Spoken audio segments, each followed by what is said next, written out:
Detailing Success and PNS Double Black present the Renny Doyle Podcast, a podcast for blue-collar entrepreneurs. Hosted by the detailer of Air Force One and founder of both Detailing Success and the Detail Mafia, Renny Doyle.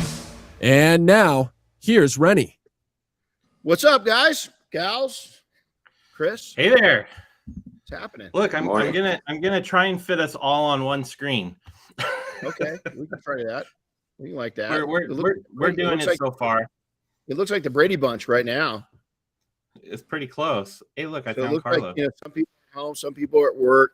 Looks like Oscar's a road warrior, So got puppies in the background. There you go. Yeah, my Carlos dog trying to figure it out. Brought his camera.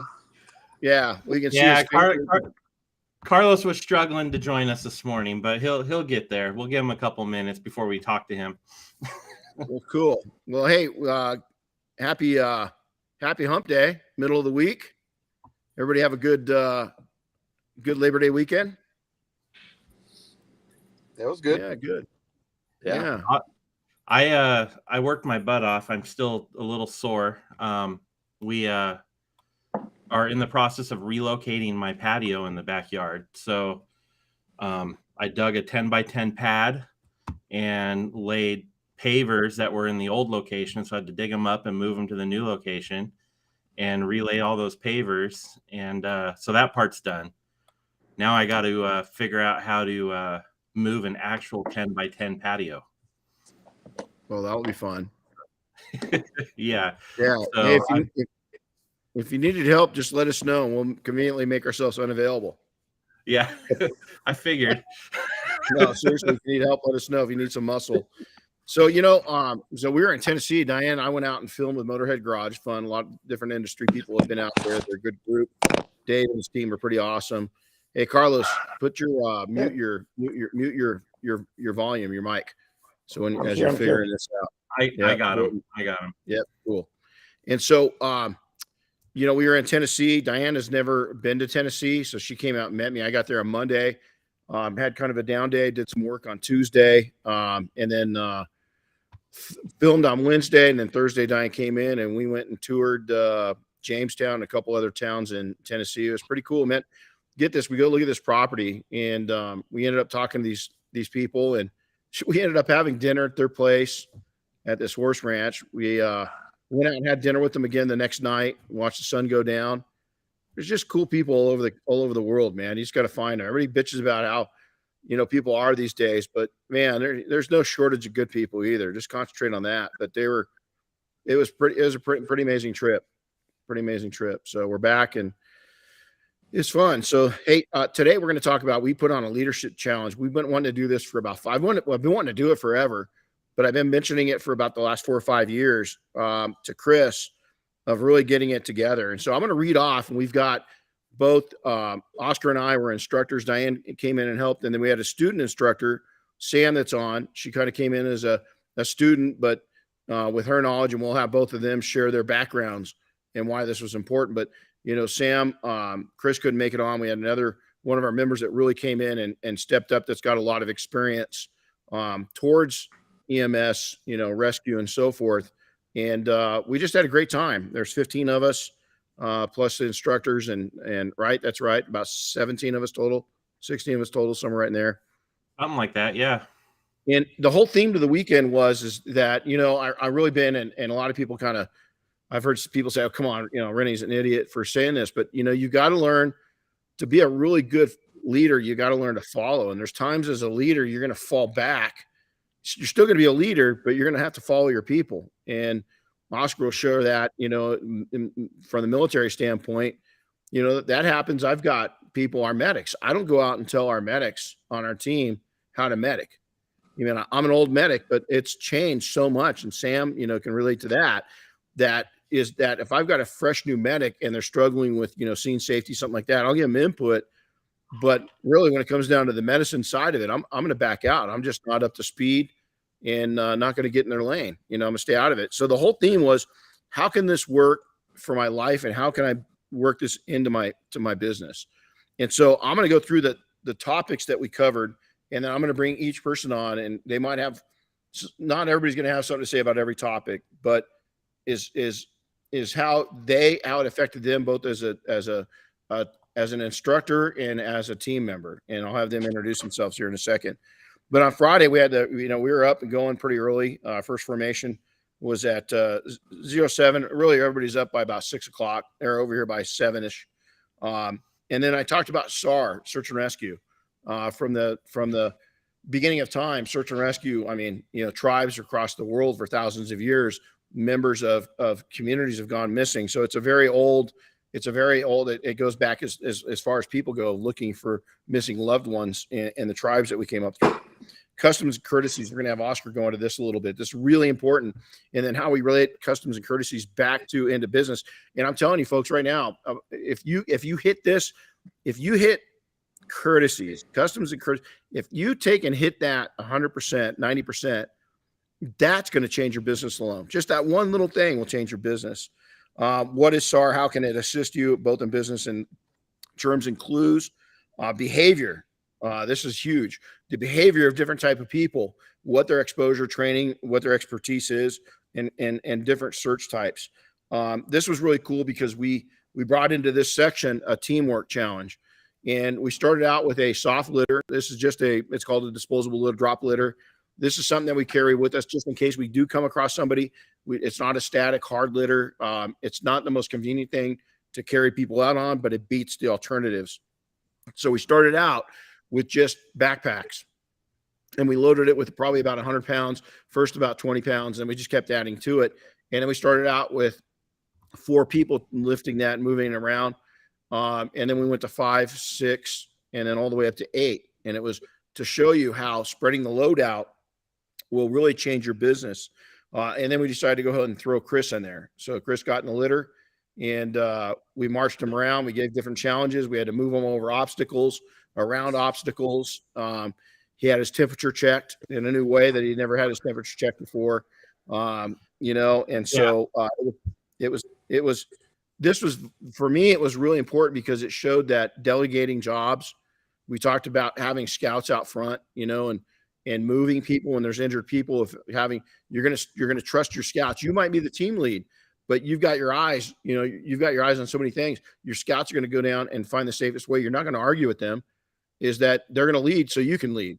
And we taught that. Line search. We went out, we taught line searches and evidence, how to find evidence.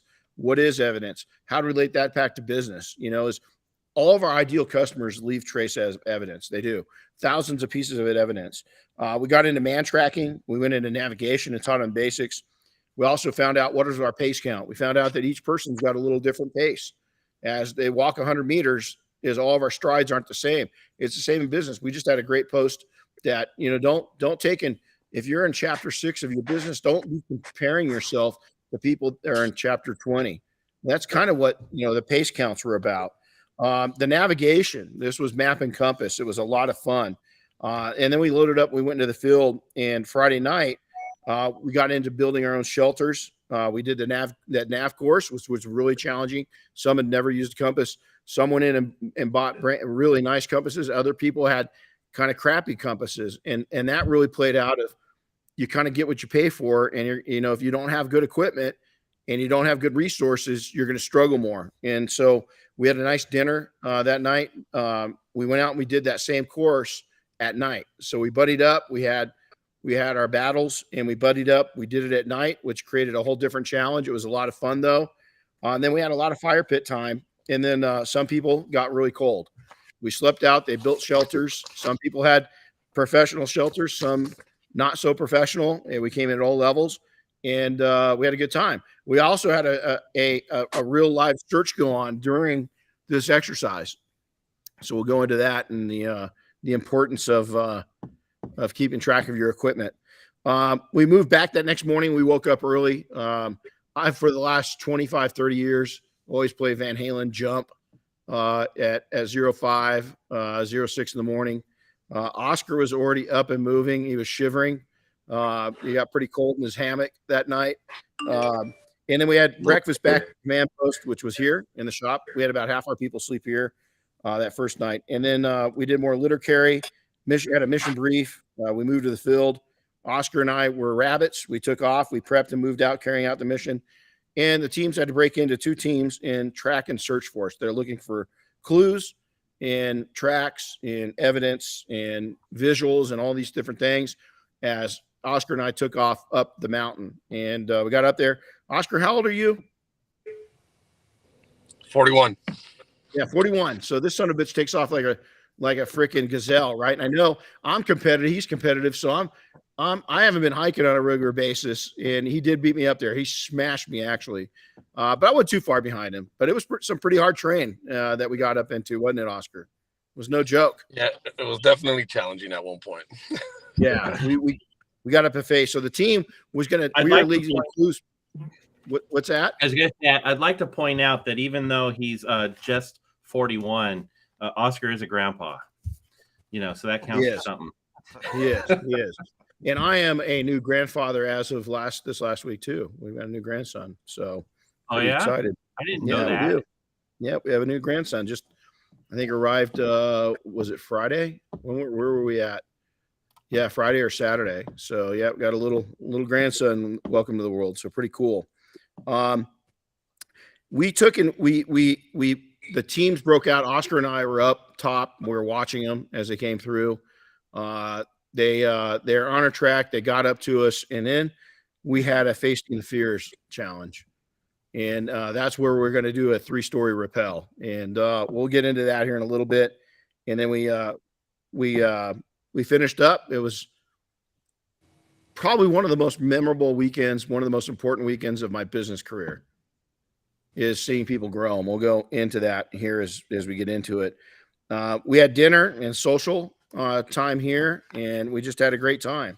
So with that, I'd like to take and have I'll take and introduce myself. Is my background, and for those that don't know it, is search and rescue has been my passion, primarily in the civilian side. And then I was brought over. I was actually recruited by the California Military Department to come in and train our guardsmen in search and rescue, and that just ended up taking me down a whole new path in the Guard that I never planned on, in my life. And so I've been part of search and rescue for 35 years and have been teaching search and rescue at one level, at the beginning level, about 30 years ago, and then became a senior instructor about 20 years ago. And so there's my background.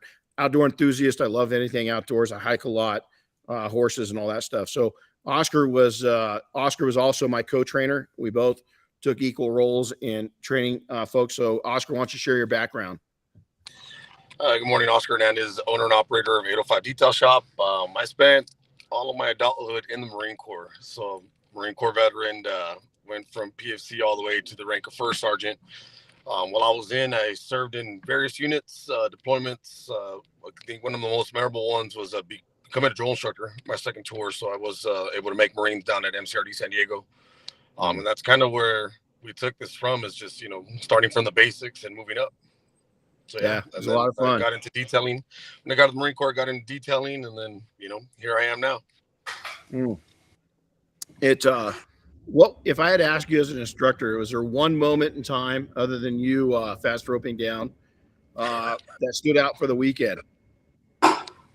What's funny is that I think it's just the whole weekend and all, because all the people that went through, all the detailers that went through have been asking me for pictures. So almost every day I go back and see all those pictures and see the videos of Carlos going down, it just, everything just, I don't know. I think to me, the rappel, I sat back a little bit on that bigger rock and just watched Samantha and Chris do their thing.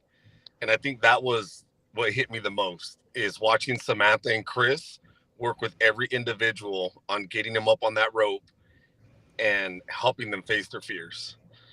That's funny. That was one of my biggest, that was one of my top 3 takeaways from this also, is watching the two of them really as students, but professional students. I mean, both of them could teach, and they're going to in the future, this class. They both probably should have, but they have to, it's like everything, you earn your stripes, right? But I mean, not that they haven't in private sector, but to see them interact and get people so comfortable was pretty amazing. So yeah, because you could have done that. You could have done it. I could have done it. But as soon as I saw Samantha take the lead on that and put me on the rope, and the way that, because I was the first one to go really fast down that rock. But as soon as that happened, it was like, it kind of woke me up, the way she walked me through it, the way Chris walked me through it, to where it's like, when I get back up, I don't need to be doing that. That's Samantha and Chris. They can have, that's their thing, and I think that's why I sat back on that rack and just watched them, which is why I have all those great pictures and videos of everybody going down. Well, we'll have Chris get into his position and what he ended up doing, during that rappel, which was nothing less than amazing, and I was the same way. We set up, there's 4 of us checking safety, right? And to see Chris and Samantha jump in again, this is where leaders here, Oscar and I are putting on the training. We step back and let 2 professionals do what they did a better job than we would have done. Their empathy and their safety, but their God, I get chills. The way they built these people up, the way they built the students up was mind-blowing. And so why would we get in the way, Oscar, when we had 2 people? This is where leaders become real leaders, and they see greatness in people that are going to surpass what they could do. And a lot of people have a hard time with that, especially if you haven't been in the military or EMS or anything structured that's paramilitary, right? But yet, and some people in those positions have a hard time with it. But yet, here we are, we're detailers. We're entrepreneurs, and how leadership is supposed to worked out perfect. Perfectly. And that was a natural blend for all 4 of us, is that Oscar didn't get in their way. I didn't get in their way. Samantha wasn't roostering. She could. She's got all this. She's got more experience. She got more certifications than Oscar and I combined, and the same with Chris. But yet here we are with empathy and support and teamwork. We made it happen. So real quickly, I want Samantha, go ahead and introduce yourself, Samantha, and what your background is. Oh, she freeze up. Uh-oh, she froze up again. So I'll share it. Samantha was Cal Fire captain. There she is. You want to finish that subject? There you go. You're unfrozen. I'm unfrozen. I didn't actually get the last part of what you said. So I just want you to explain your background coming into this, briefly, what you did in the past to make yourself so good at this. Well, I initially was a volunteer firefighter in 1993, and then just spent so much time as a volunteer up in the mountains and understanding what it takes to rappel off mountains and have so much fun doing it. And then went on to 23 years in the fire service. And throughout that time, I've gone to numerous rescue courses, and I was on a rescue team. So you have to have several certificates to do that, and probably about 360 hours of training just in the rescue realm. So, and I just had fun. I was a follower for many years, a leader, and then a follower again, and just had a great time. Following is a great position to be in because you can observe so much.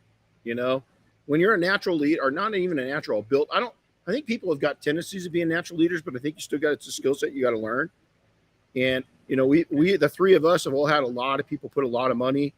Can you imagine the investment the fire service put into you, or the Marine Corps put into you, Oscar, or what the Guard in San Bernardino County, Blaine County, Idaho put into me? It's combined.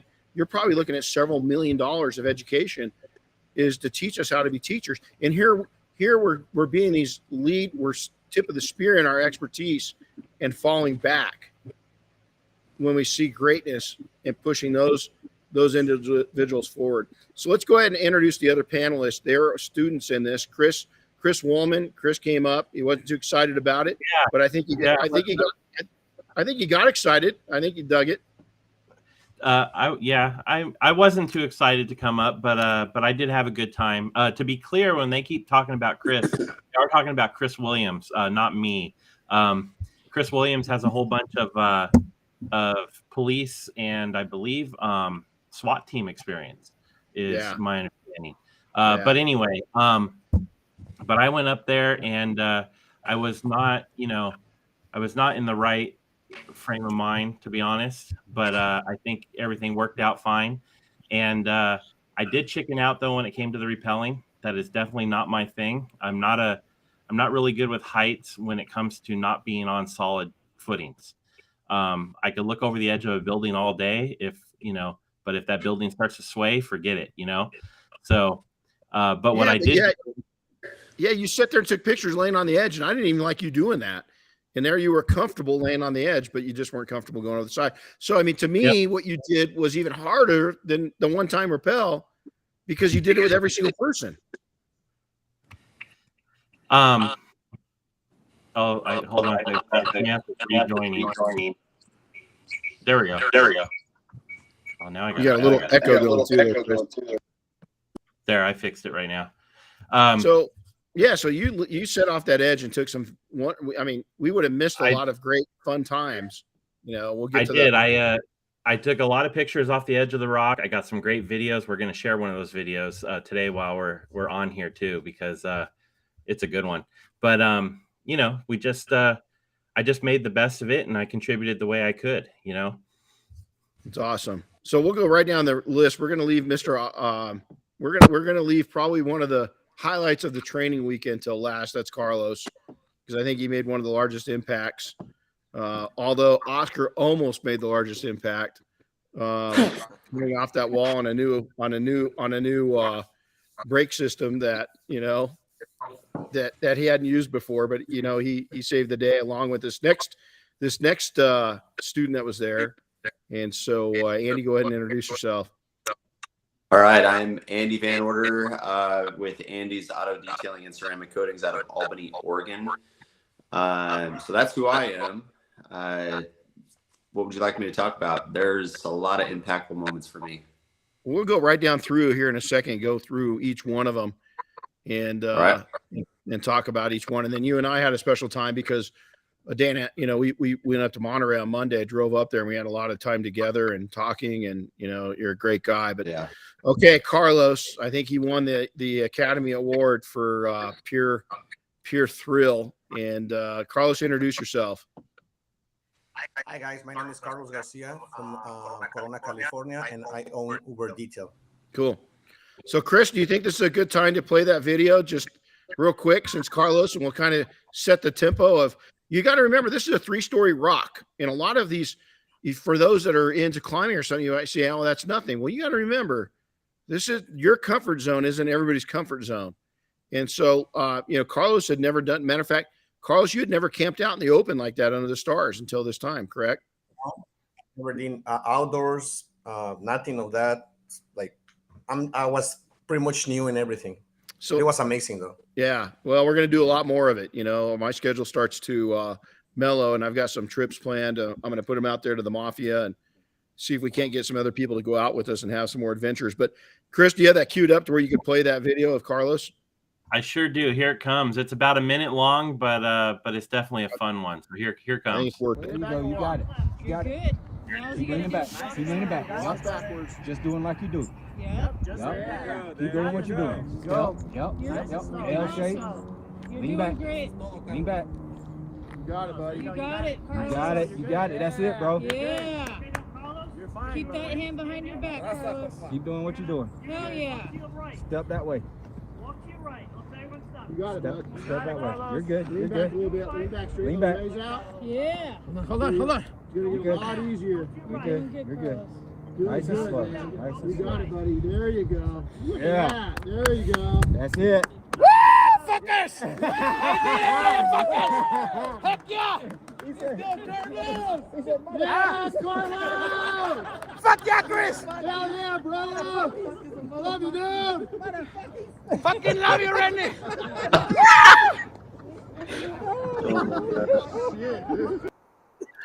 Oh my!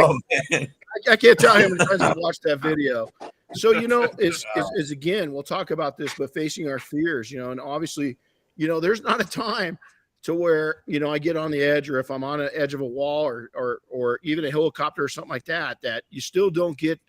You don't get. I don't know what it's called. I mean, it's. I love it. It's adrenaline, but there's always that. You're always looking at the system. And even though we had 4 really capable people check out the safety system, you can imagine if we're a little nervous or anxious, how people like Carlos have never done anything like this in their lives. So let's go down custom and courtesies. Anybody want to touch on that? Oscar, maybe touch. What did we teach in the class? What did, a lot of people, hands in the pocket, they sit around, they're talking to people. They don't shake their hand. They don't look at their eye. They don't stand up when they address people. So kind of go into that. Why did we present that? And then from the Marine standpoint, why is that important?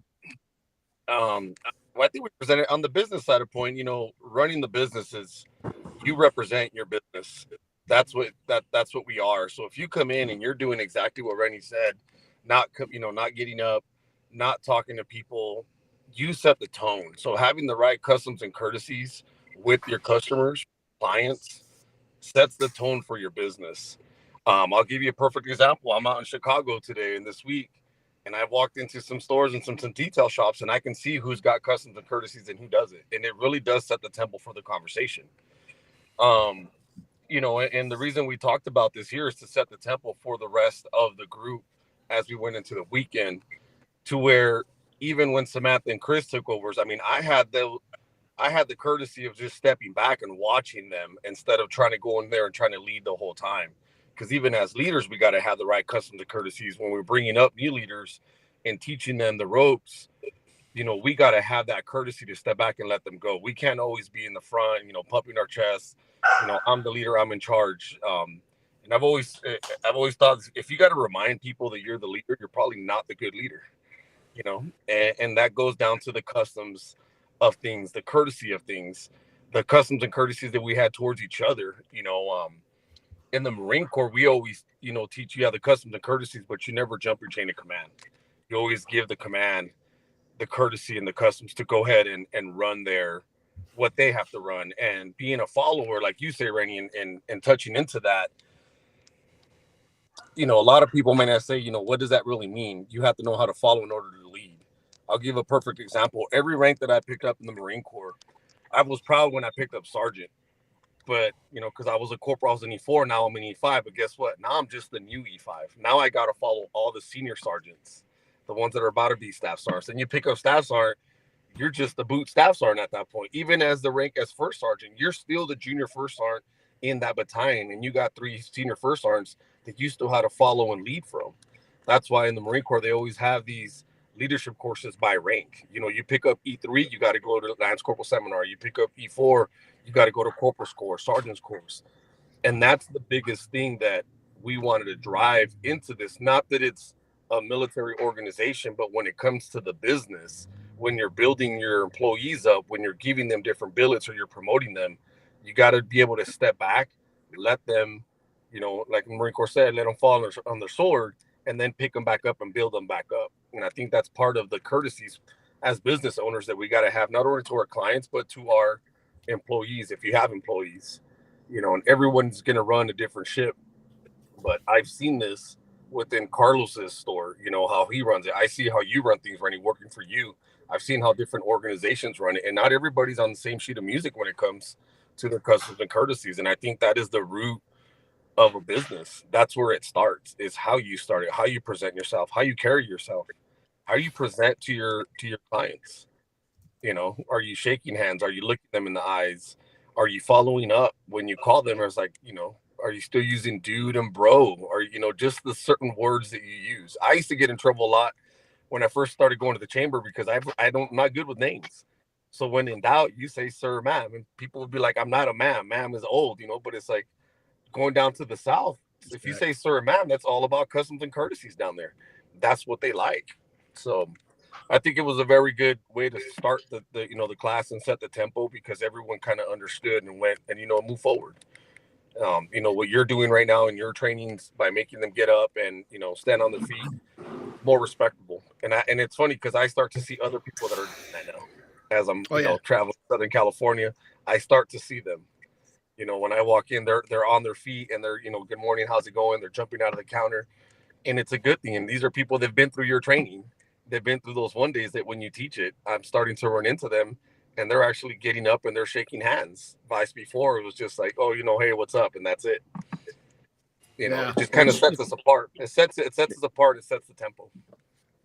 Well, and you're going to stand out. That's for sure. And that's what's important. So from right in there, we went into clues.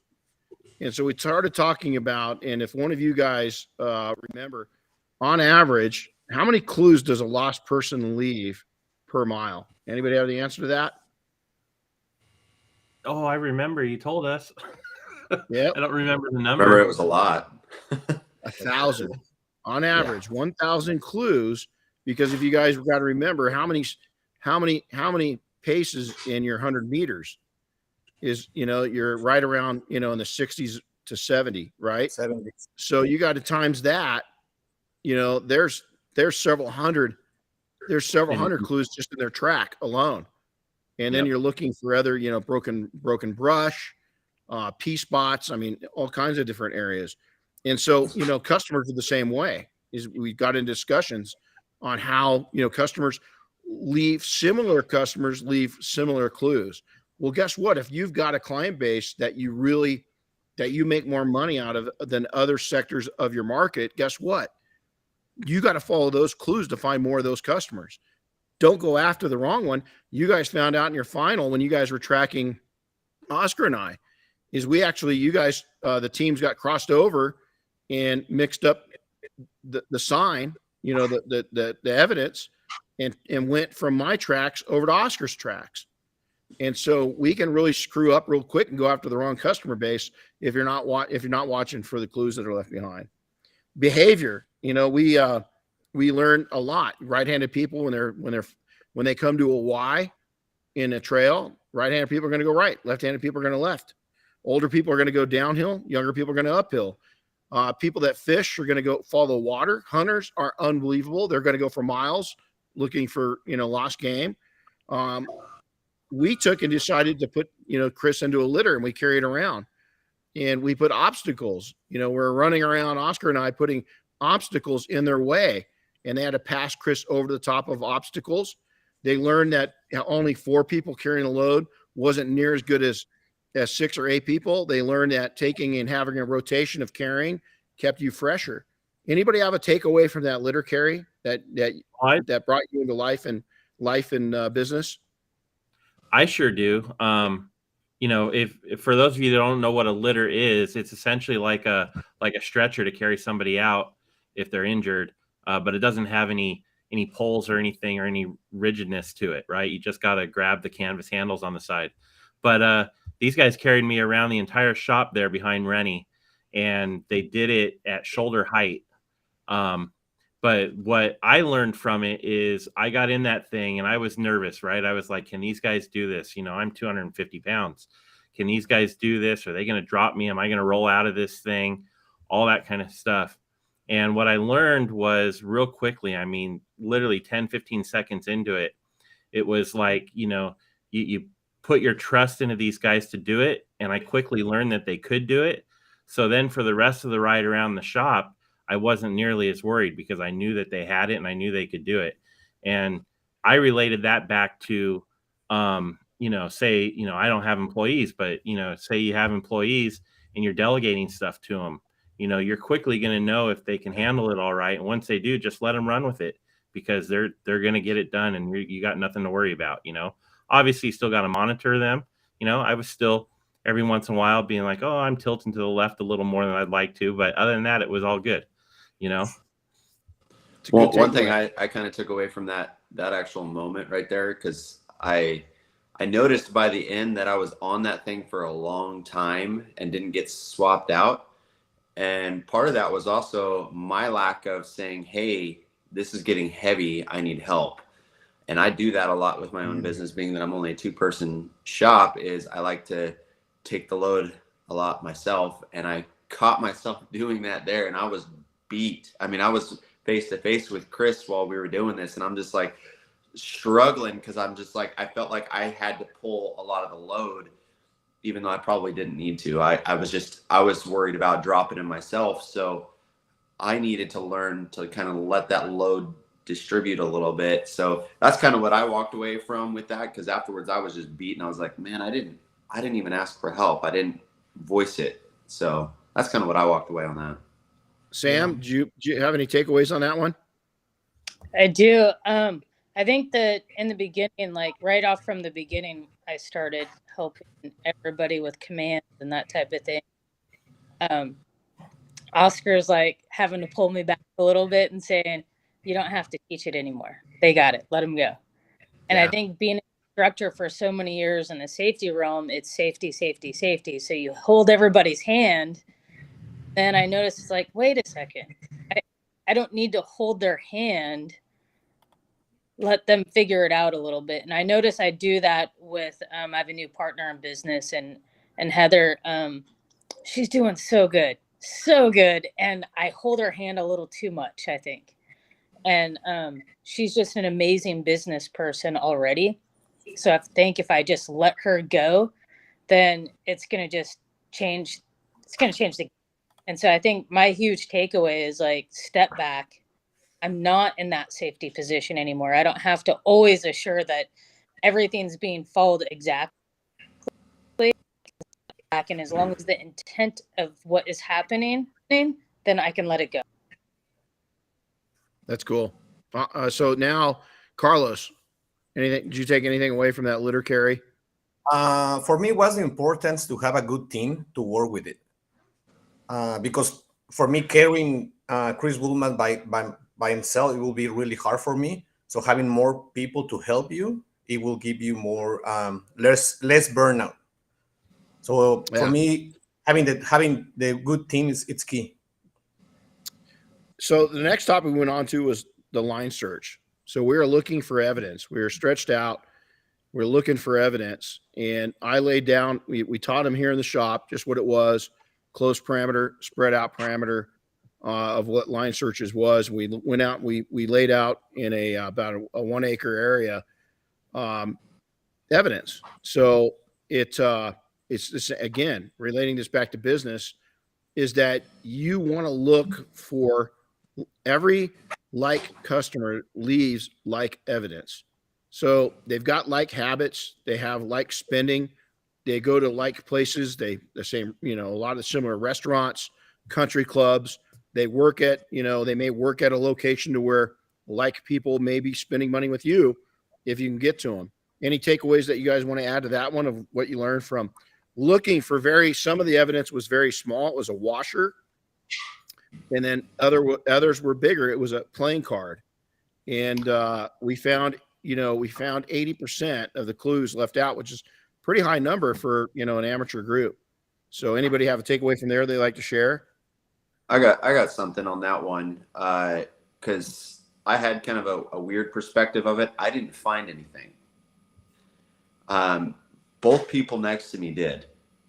So for me, I started getting in my own head, kind of like I've caught myself in business, that they're finding what they need to find. When am I going to find what I need to find? And I was beating myself up. But then I started realizing it's not about that. It's about helping the people around you also find what they need to find. So I had a weird perspective on it by the time I was done, because I didn't find nothing.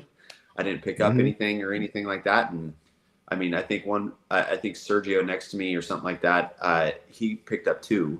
And I was like, what the heck? Like, I couldn't find nothing. So, but it was about like walking with your brother next to you, and keeping them in line and keeping everybody straight, to where if I'm not finding it, the person next to me is, but we're bouncing off of each other. So that's kind of what I walked away on that one.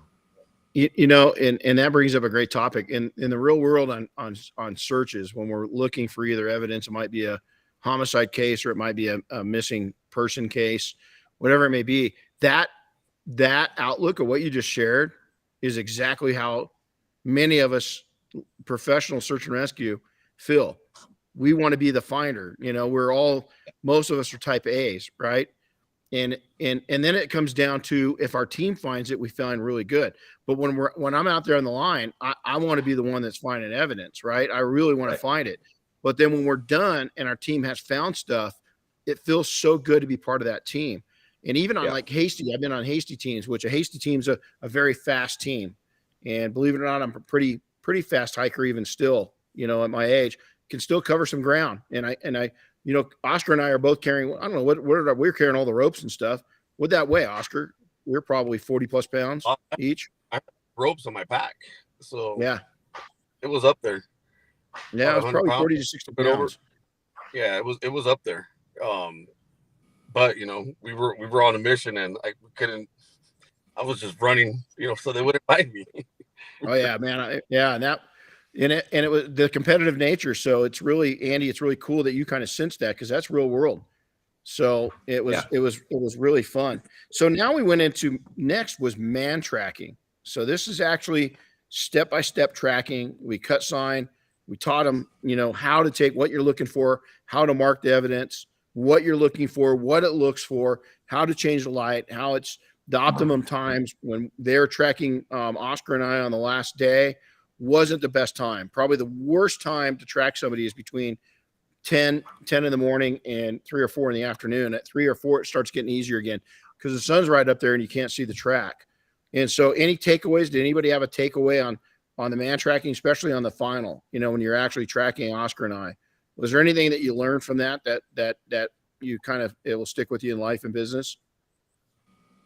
Yeah, for me it was really frustrating because I was not able to see all the little marks that people leave behind.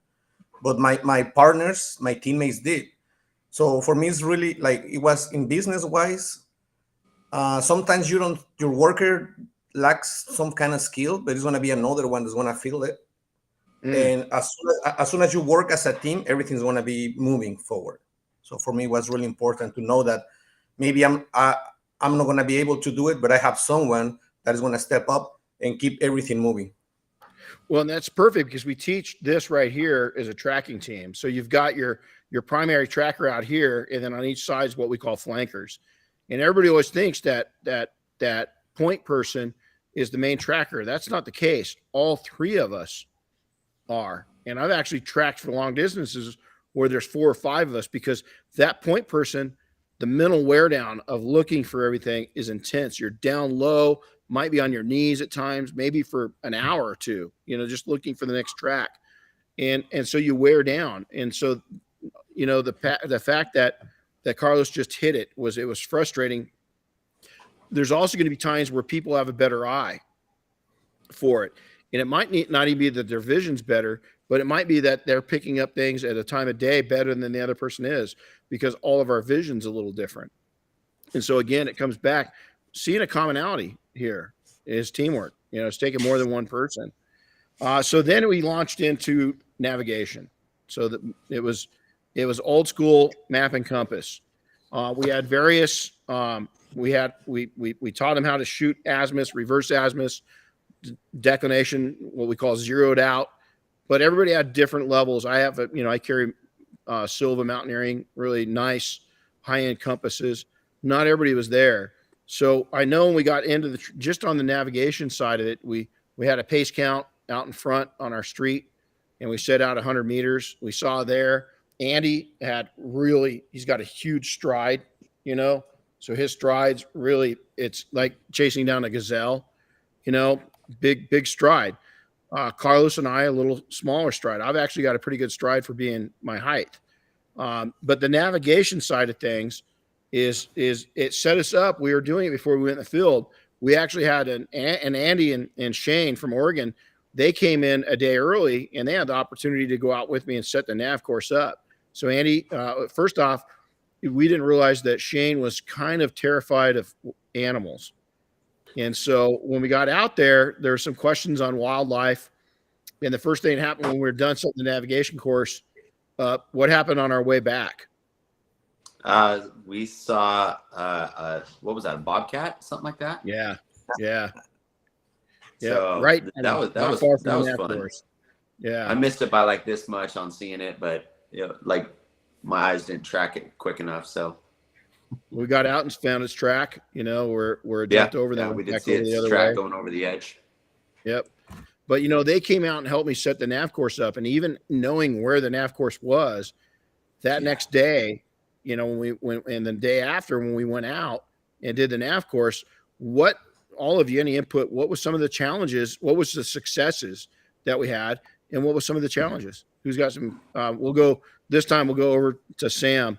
Samantha, what did you see as kind of a challenge for a lot of people and some of the successes? I think for that was mostly the equipment that you're using. I think that the equipment was huge. Like even I had a great compass because my Silva just didn't make it down on that trip, and my compass by the end of that night had created a bubble because of elevation. As soon as I got back down to flat land by the Ontario airport, my bubble was gone. So sometimes, yeah. So sometimes the equipment you use is a key factor, and then also assuring that that you're just taking that deep breath. Step 1, step 2, step 3. Because if you don't go through that process of steps, you're gonna mess up, or you're gonna get off degrees. Correct. So I think even in detailing, there's a step-by-step process. When you put your keys in the ignition of your vehicle, there's a step-by-step process. And I think that sometimes we forget that we need to take a deep breath and think about our step-by-step process until it becomes a habit. I know Chris was getting really flustered on the nav course, and we figured out something about, probably halfway through with Chris of why he was struggling. So Chris, you just couldn't get the azimuth to pan out. You're getting an opposite. What did you find out? And I kind of warned everybody, objects, your watch, especially smart watches, metal, any of these things can affect exactly. And that's why I wear soft ring. But Chris, what was your experience? Well, I had two issues on that nav course, and that was one was which was less obvious, but was a big factor. So if I was holding the compass down low toward my belt line, my belt buckle actually had a magnet in it. Because I have one of these cool belt buckles that's magnetic. But so that was a little bit of it. But the bigger factor in the orienteering challenge was I was looking for too much perfection. I was trying to be dead on with those measurements, and it turned out I didn't have to be that precise. That the goal wasn't to be that precise, and I didn't understand that right away. And so had I kind of loosened up things a little bit and not worried about perfection as much, I would have accomplished it a lot earlier. So Oscar, from an instructor standpoint, we saw some frustration. That was when we started seeing people like really starting to get flustered. What did you notice? Everyone is, you explained it the same to everyone. You gave the class to everyone across the board. Everyone learning behavior is different. Everyone learns different. And I think bringing it back to business, when you do have employees, when you're working with other business owners, even within the group, everyone has a different learning pattern. And I could have easily got just as frustrated as Chris did, or you could have. But again, it's just be able to step back and to see how people reacted to certain situations, and then just going in there and having them explain it. And that's kind of how I started seeing some of the students go through is, how did you hear Renny explain it? And when I heard them explain it to me, I could tell what bits and pieces they picked up of the class and which ones they just decided to leave off. Going back to what Samantha says, it's just a step-by-step process. So for me, it was fun watching them, get all flustered and all that, because again, once, I had a conversation with Chris Woolman and he was just like, well, I don't get, I was like, it doesn't have to be perfect. And, it kept fighting me on it. And then he realized it doesn't have to be perfect. And he got through it right away. So, it's just the learning behaviors, the learning patterns. And again, it goes across within the detailing industry, as a whole.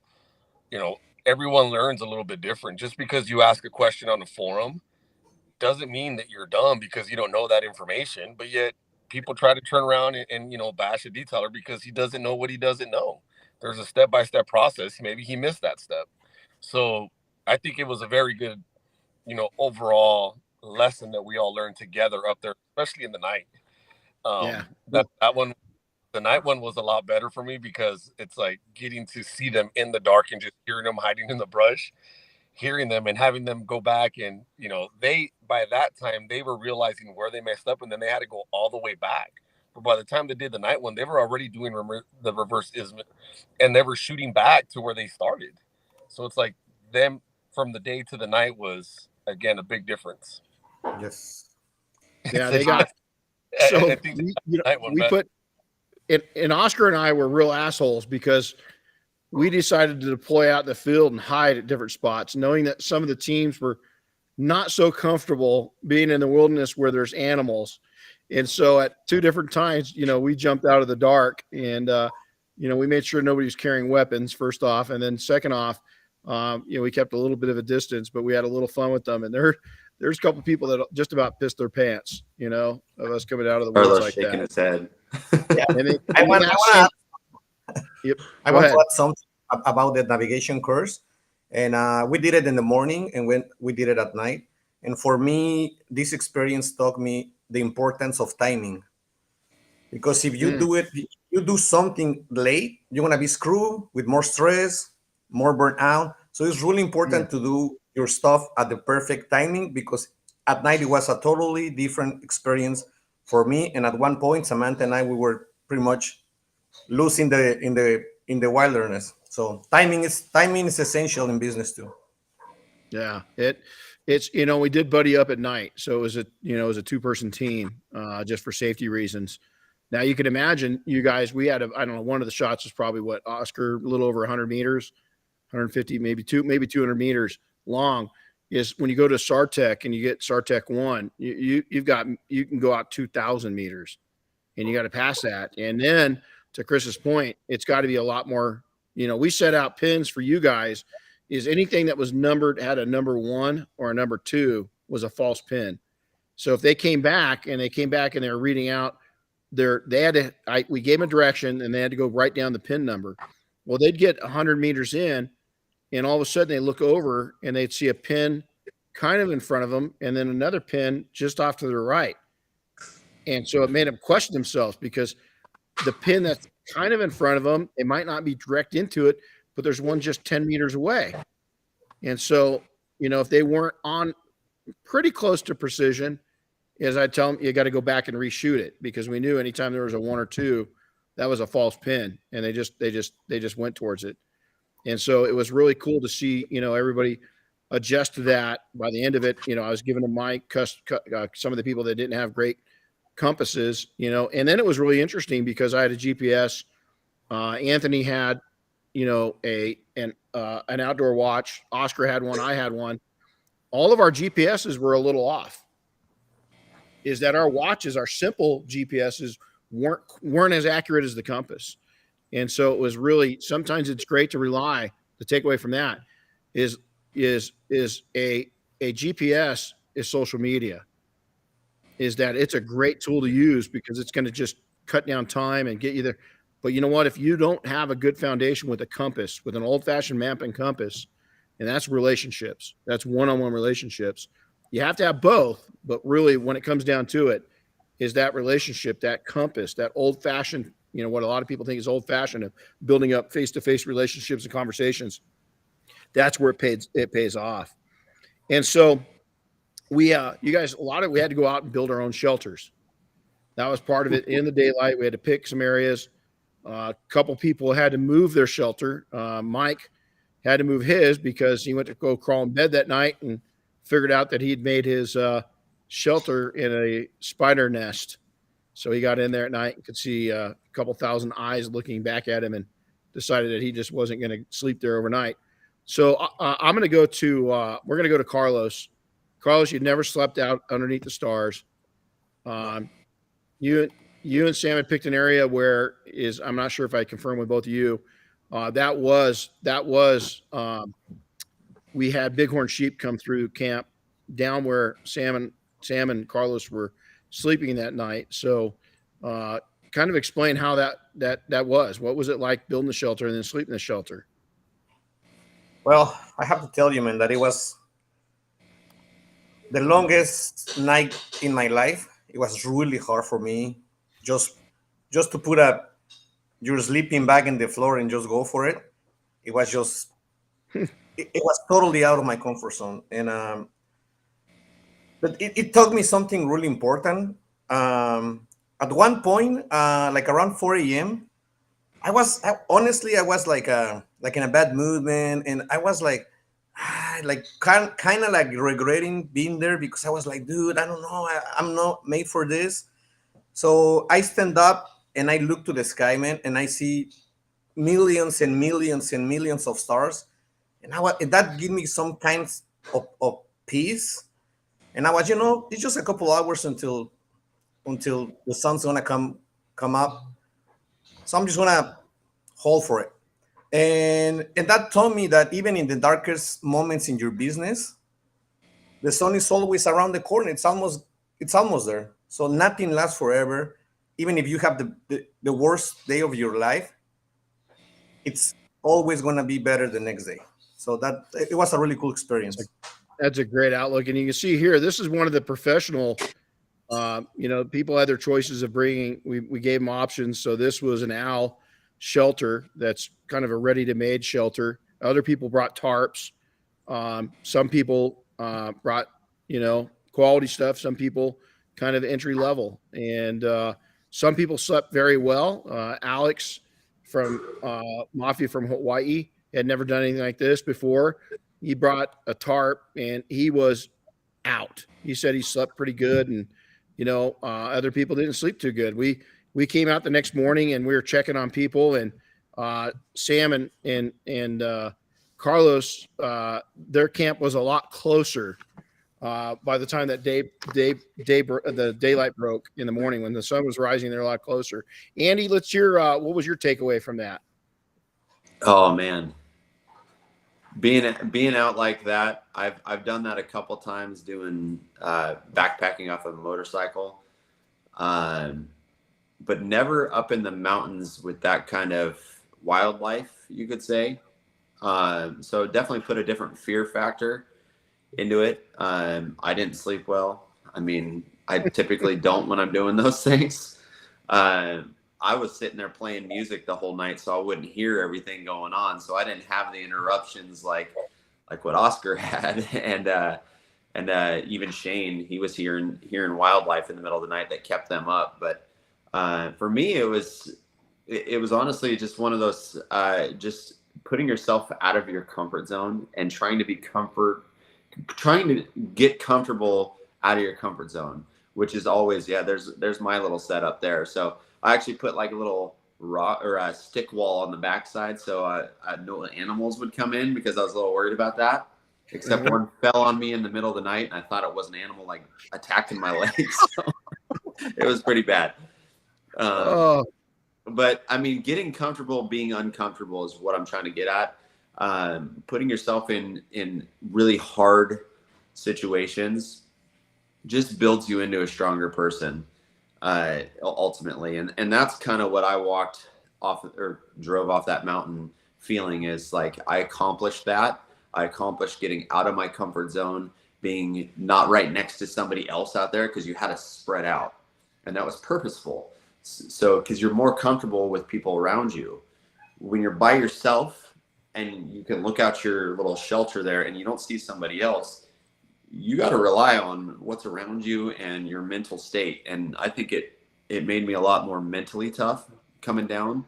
That was one of the moments. There was lots of moments that made me more mentally tough, but that was definitely one of them, out there camping like that. Well, from Oscar and I's standpoint, I'll have Oscar put in on this, and Sam too. This was a challenging course for us to put on. And here's why. Is Sam was working with firefighters, paid call, full-time. Oscar's Marine. I've got search and rescue, professional search and rescue, military search and rescue. So I think a lot of people, and I heard these little, jabbers in the industry of people not coming to this, that was just a way for us to, control people and yell at people and scream at people. And that wasn't the case, was it? Is that it was team building, and there was the stress. There was enough stress for people not being comfortable. Is the challenging part from an instructive standpoint, or putting this all together, it wasn't about taking and not yelling at people, because we don't yell at people. I mean, we do. Oscar did, and boot, right? I mean, but our thing was to teach you is teach discipline and control your mind, to control your emotions. Fear is your best friend and your worst enemy. And if you can learn to control and use fear properly, it's going to take you a lot of places. So we got input that I'm going to get from you guys on this next one. So Saturday morning, we come to Diane and Uni made us breakfast. We had a great breakfast. And then you guys were read a real mission brief. You guys were given a mission brief. And how did that feel? What did it feel like of being briefed on something? Chris, I mean, had anybody ever, naturally, I mean, Oscar and Sam and I have always, we've both received briefs and we've given briefs. But had the three of you, what was that like just getting a brief? Did it feel real? Did it feel like, wow, holy crap, this could be a real situation? And kind of what I always tell people is our job, nobody dies in detailing. But in these other careers that Sam, Oscar, and myself did, people lost their lives. People died.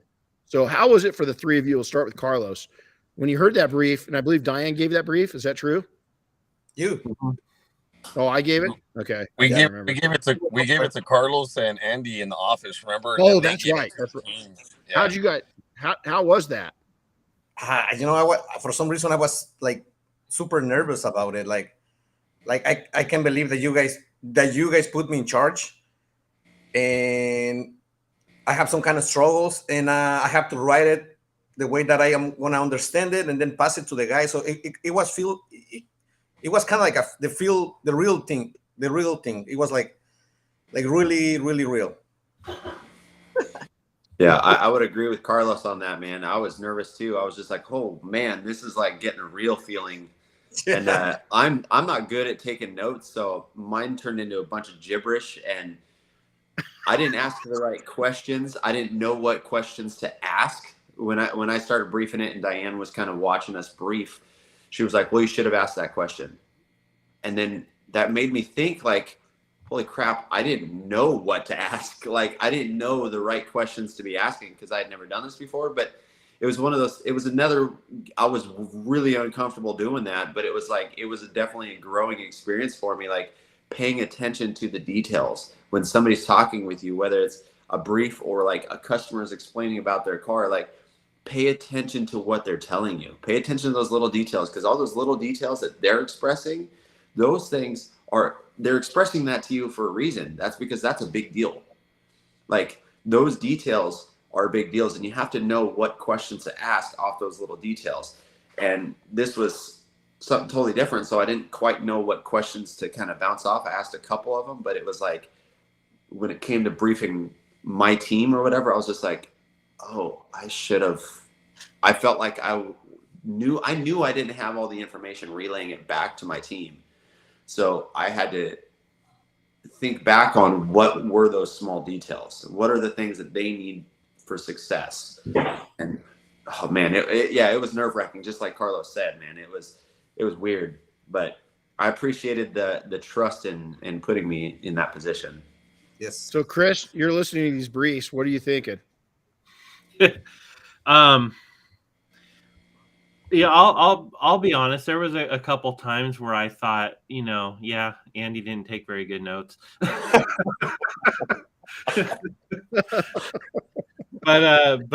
it's all right. I wasn't blaming him. I totally got it. But Diane definitely she definitely made it feel real, because Yeah. we all knew it wasn't, but she did a good job at making it feel real. For and sure. She also, did a good job at making you feel like you didn't pay attention too. So yeah, she's good at that. But it was good constructive criticism too. She made sure that you were paying attention with her correction. She wasn't like overbearing or anything. So I do give it that. But it was, when she would correct us or whatever, it was a constructive criticism. Yeah. So here's a picture that's on the screen. Those that are watching the video, of Diane kind of addressing the teams before they. And you can see these, this is, other than the uniform, this is how mission briefs really are in the field. Matter of fact, right where this is taken, we've gone after, we had in this area, this is probably, 300 meters, 400 meters from my house, but we've gone on several missions up there, real missions. Matter of fact, we had a guy, a crackhead, that turned, well, can't say a whole lot, but he was an informant and ended up dead. And that's where they dumped his body up in there. And we couldn't find it, but thank goodness a mountain lion had found him. You know, he's already dead, and treated him because he ate part of him. And then the next spring, somebody came across bones. And when we got up there, we just, you know, there's still part of him up in the tree, and he scattered all at the base of the tree and everything else. So that's a real area, and it's not far from civilization. But you don't have to be to get screwed up. Here's another look at this, another picture of, you know, the brief happening. And again, you know, equipped and ready to go. It was really fun. So now we move into the field. You guys are given each team. You're broken up into, you know, 2 teams, and you're tracking and searching. And it really, from Oscar and I, Oscar explained what, you know, we were sitting up on top, and we had a bird's eye view as they came up onto the trails. We could watch them. What were we witnessing? It took a while to get started. It took the teams a while, and then we were able to see where they crossed paths, where they were following your tracks, and then that team started following my tracks, and that's the team that went up and got to me. One team went completely the opposite way. I don't know where they were at. But oh yeah, that's me right there, my hands up. So, yeah, that's how high we were, and we were just kind of watching as it unfolded. But it was interesting. And that was taken from I took that photo just below you. They were, that's right. Yeah, the teams were 5 times lower than us. That was 3/4 of the way up. So yeah, that's right. So that's how faster I got up to the top of the hill than Renny too, right, Renny? No, yeah, bullshit. I was up there too, and I came back down. Don't even go there. How much? Yeah, it was. Hold on, we're competitive. We got to talk about that. So I was 15, 20 minutes behind you. Yeah, but I took some hard brush to get up there because that was what I was going to get. That some of the teams, I left some evidence, and they're like, "Oh, I was going to go that way," but there was a bunch of cactus. Well, I was running through all that stuff to get up there. I didn't really stay on the trail, and I think that's why I got up there faster, because I didn't stick to a trail. I wanted to make it challenging for them, and not just leave evidence on a trail. And I think that's why one team started picking up started picking up the other team's, evidence that was there because of the way that I left it and the way that you left it. Is that at one point we crossed paths, me and you crossed the same trail. Not knowing. Without knowing. And I just happened to just shoot straight up the hill. I saw the big rock, and you got to remember, I've never been in that trail before. Renny's like, "Hey, you see that rock over there? We're going to the left of it." I just eyed view and said, "Let's go." So I kept kind of navigating myself towards that rock.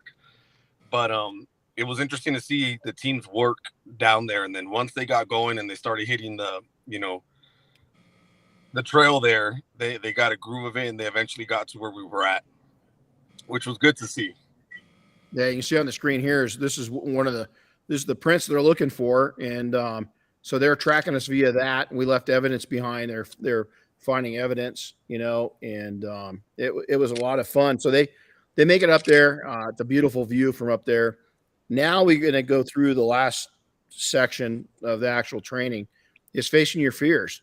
And so we had gotten up there before the team, and we decided to wait and set all the the rote systems up while they're there, so we could explain what we're doing.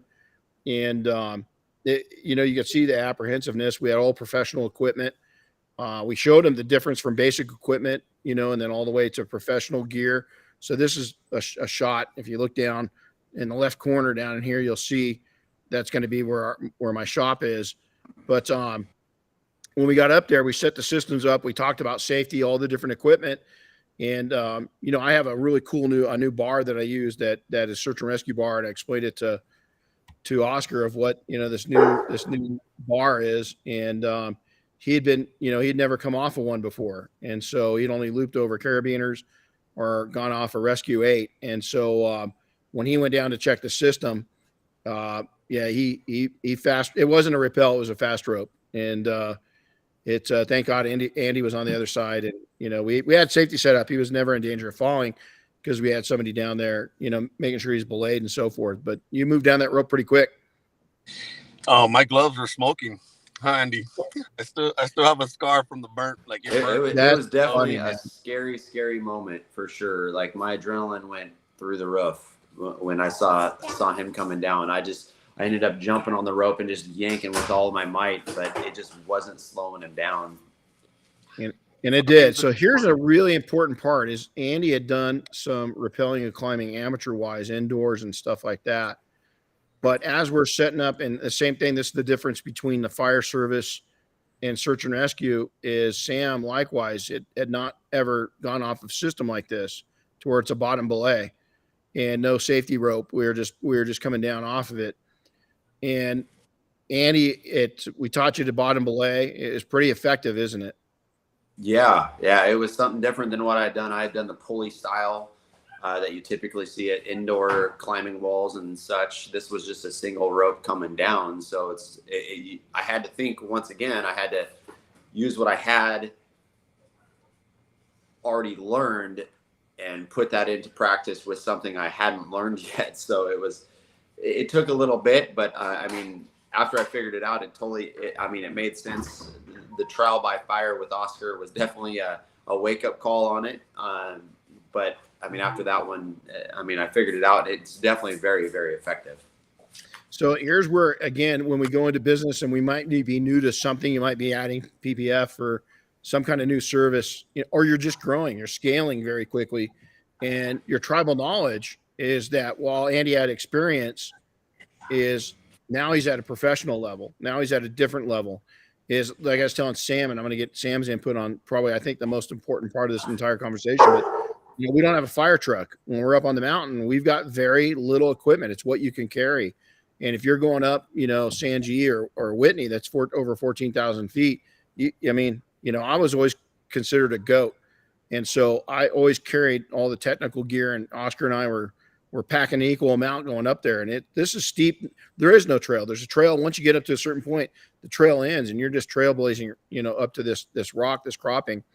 But it was really cool. Now Sam's got we start going through. Her and Chris set themselves up as they were getting everybody prepped to go over the edge. And so we're gonna go to her and talk to her about the emotions she saw, and how she saw people face their fears, and then we're gonna go to Carlos and Andy and talk about how, and even Chris shared there. He didn't want to be one of the ones going over the side. Here's a picture. You can see the ropes behind us. We're setting everything up, and so let's go to Sam. Sam, you had you did a fabulous job, by the way. I think that really changed lives that day. I think that you just, and here that wasn't in the plan.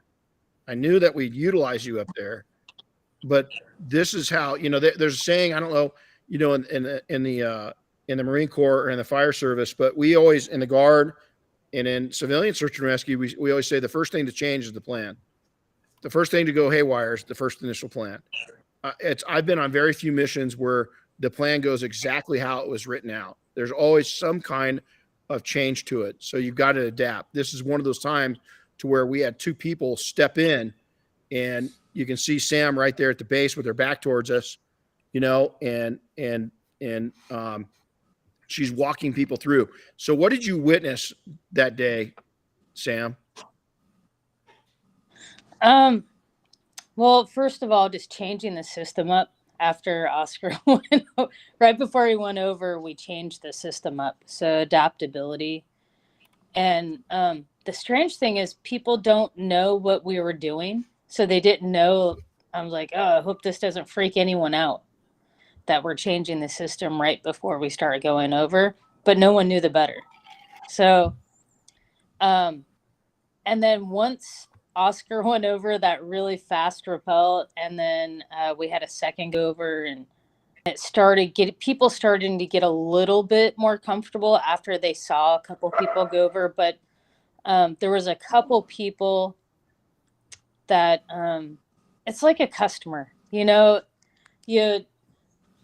we had one kid that at one point in time I was very gentle with my words, very I've got you.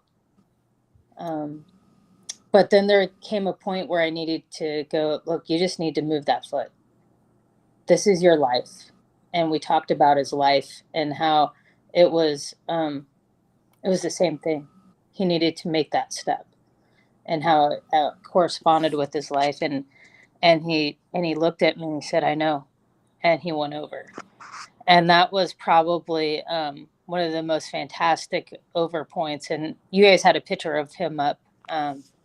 Gosh, I'm having a brain fart on his name. But it took a little while for him to get over the hill.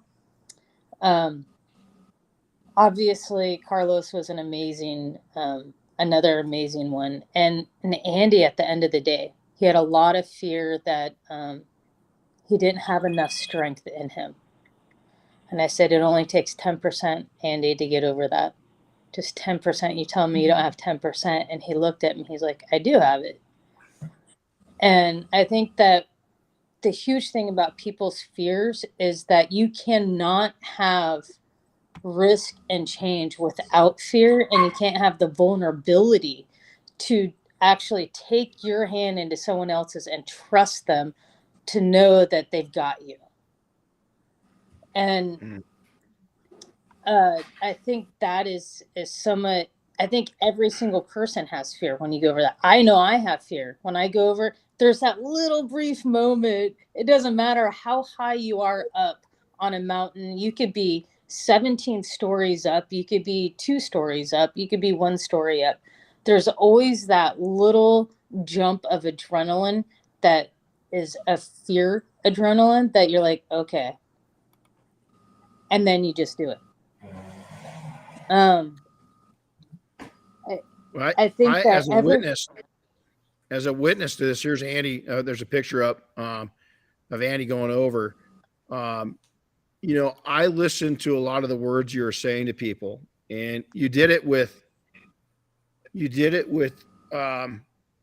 you were taking in building people up. You had empathy for their fear, but yet you were firm. And I think if we take that into business, as you guys can see this, you know, it wasn't a lot of people watching. You might be into mountaineering, you know, and maybe this is nothing for you, but again, this is something most of these people, 90%, had never done before. And here's Sam and Chris Williams coaching them through one of the most feared moments of their life, you know, is you're going over a cliff with a rope about this big around, and you're not sure that system we're saying, you know, bomb proof, and there's a secondary system. We had backups to everything, right? We had a safety, we had a rescue line set up in case we had to go over and, you know, somebody froze up. But yet Sam's up there coaching people through.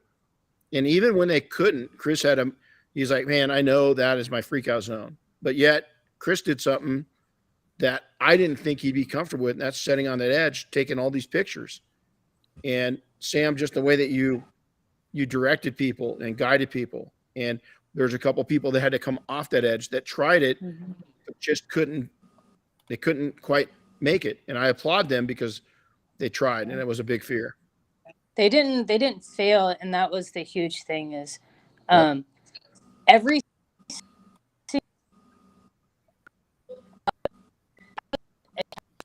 in that big edge the whole time taking pictures. And so when you're up on that edge, there's not one person in the group that didn't get up on the edge.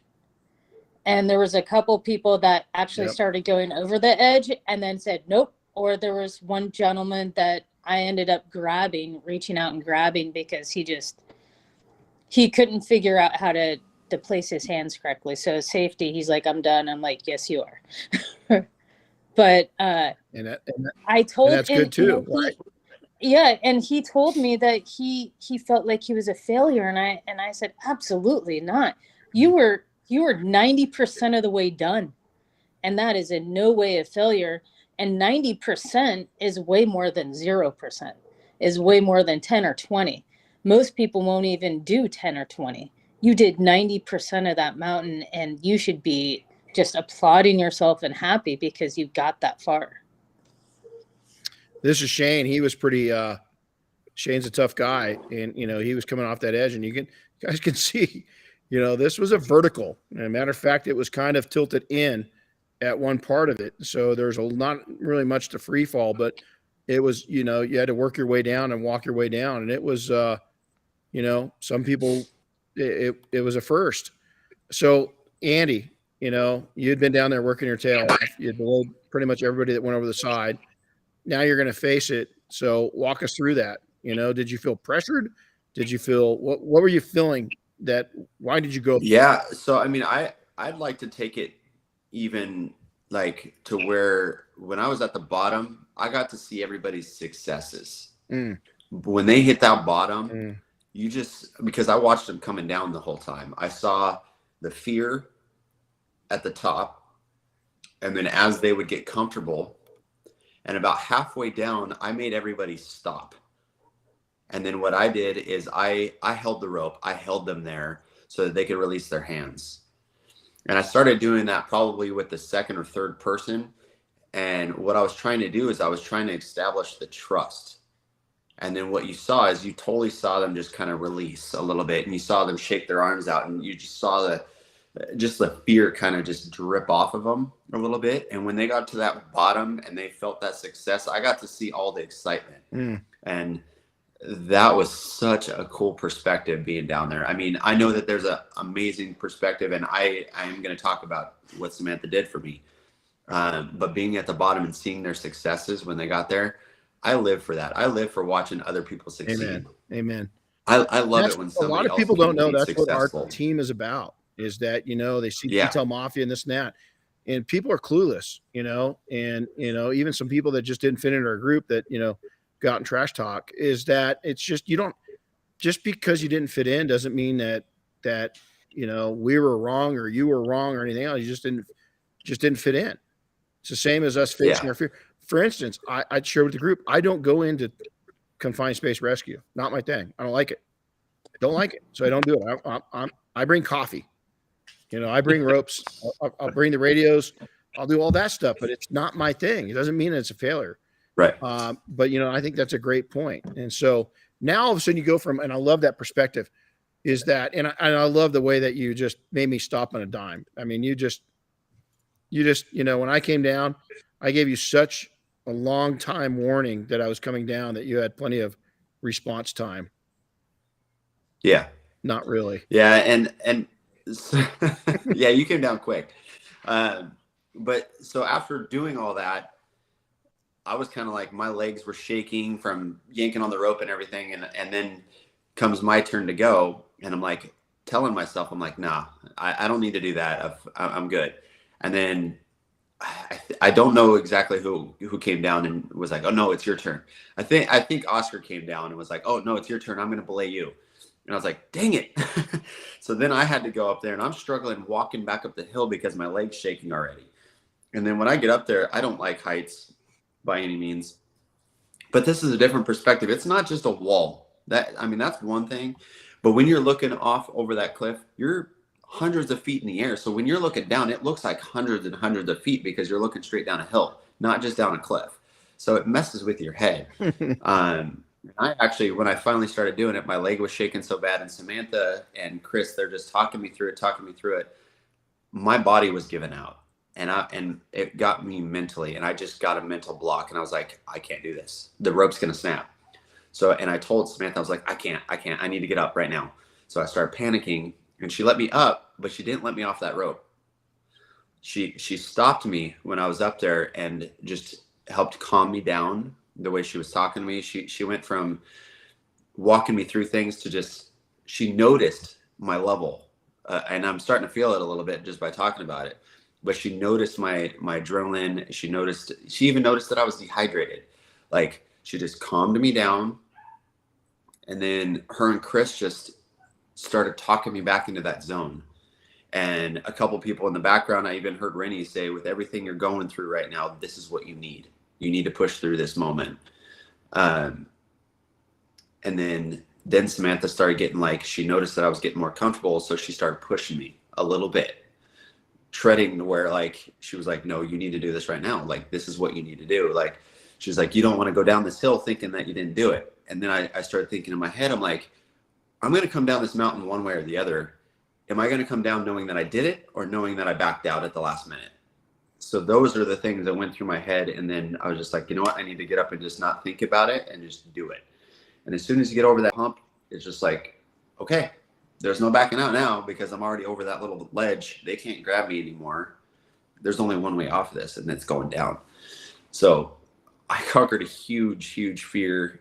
And I mean, it was an emotional moment when I got to that bottom. I mean, I wanted to cry. I wanted to laugh. I wanted to jump up and down. Like, I could feel my adrenaline spiking talking about it and thinking about that moment, because it was something I'd just never, I've usually backed out of fears. And I mean, I've done some pretty crazy stuff in my life, but when it comes to like really being scared, I'm usually like trying to find the way out.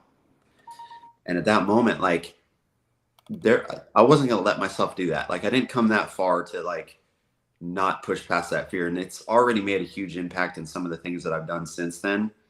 I'll share kind of offline with you, Renny, one of the things I recently did, but one of the things, I mean, it's been huge already. Like the impact that I've walked away with of like getting into the moments of like detailing and stuff and what used to stress me out. Like, this is nothing. This is not like life threatening. Like, you know what I mean? Like, if I get backed up in a day, so what? It's not like I'm rappelling off of a freaking cliff that feels like I could die at any moment. Like, so the challenges that I've had to face since then, it hasn't felt the same. So yeah, it was huge for me. I've got Andy's rappel. You want to see it? Oh geez. Yeah, let's bring it up. Let's bring it up. It won't hurt us. Okay, let's keep going.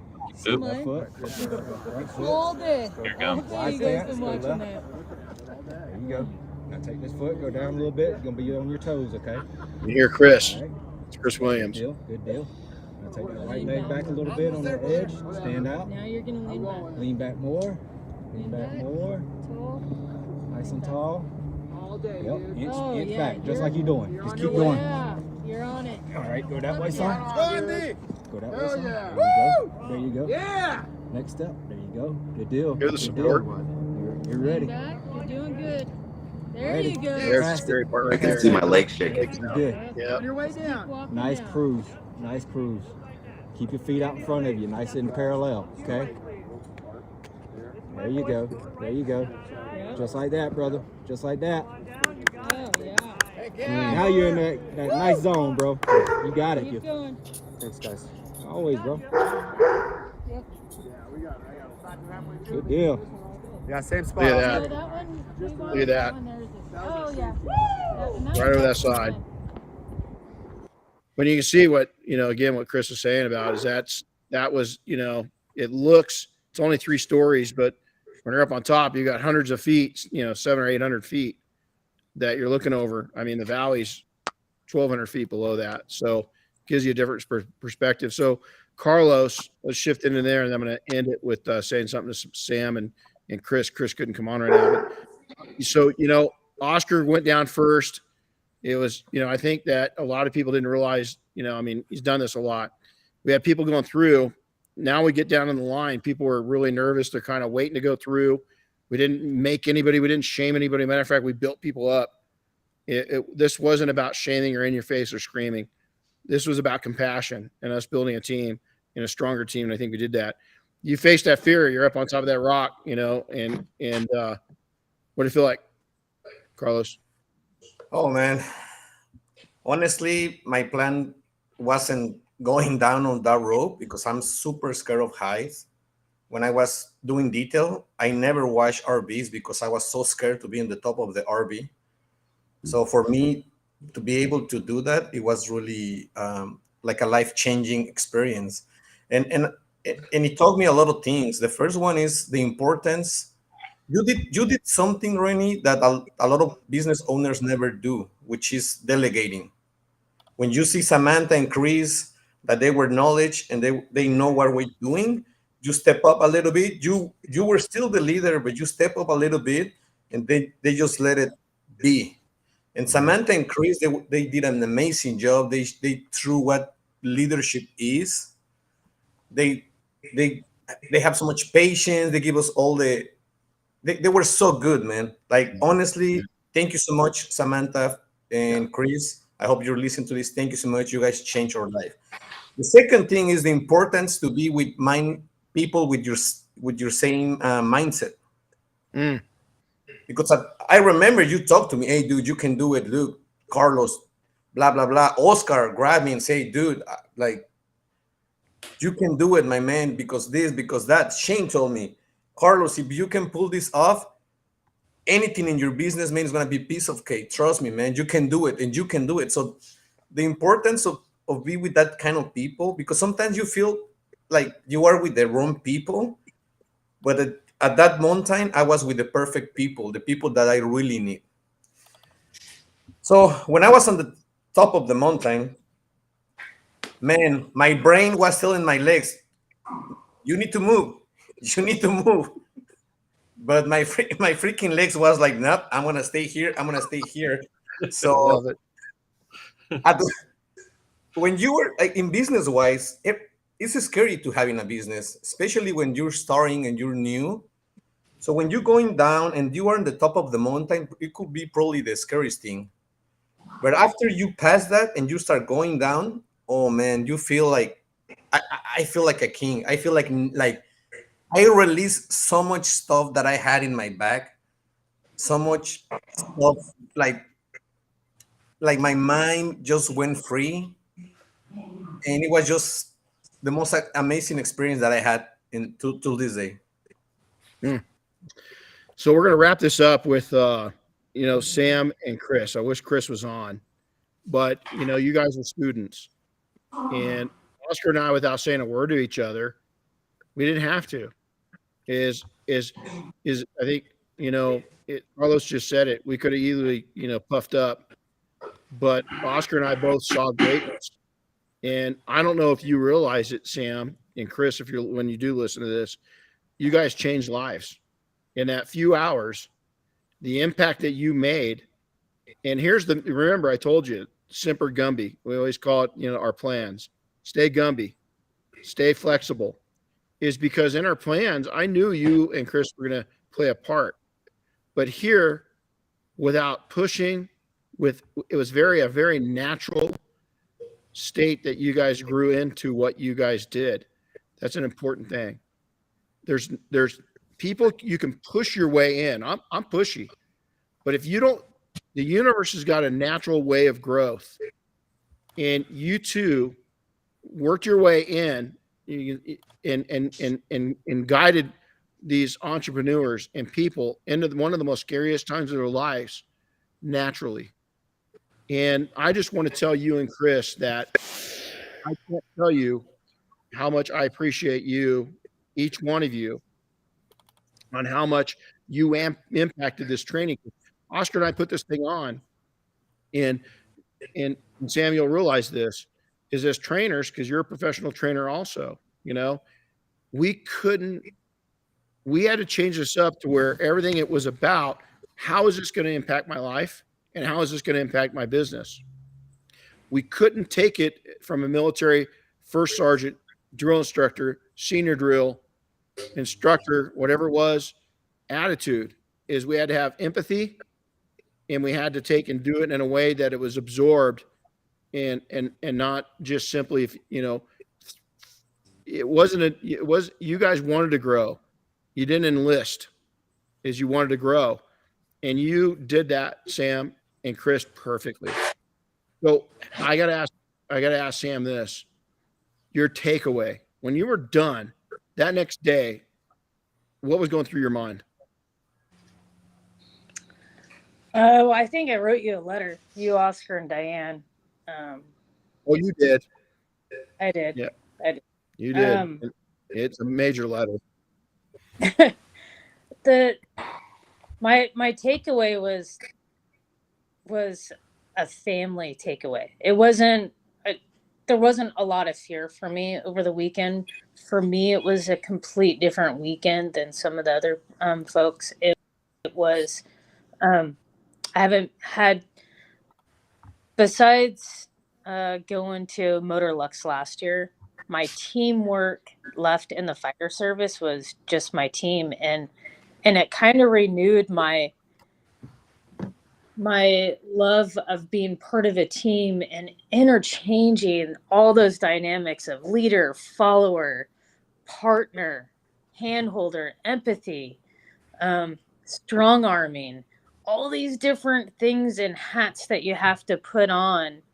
And it just energized me to the point of there were so many hats that you could wear in 3 days as part of this training, that you were everywhere from just learning the most basic things to helping people rappel off of the mountain. So to me, it was so much more than that. It was so much more than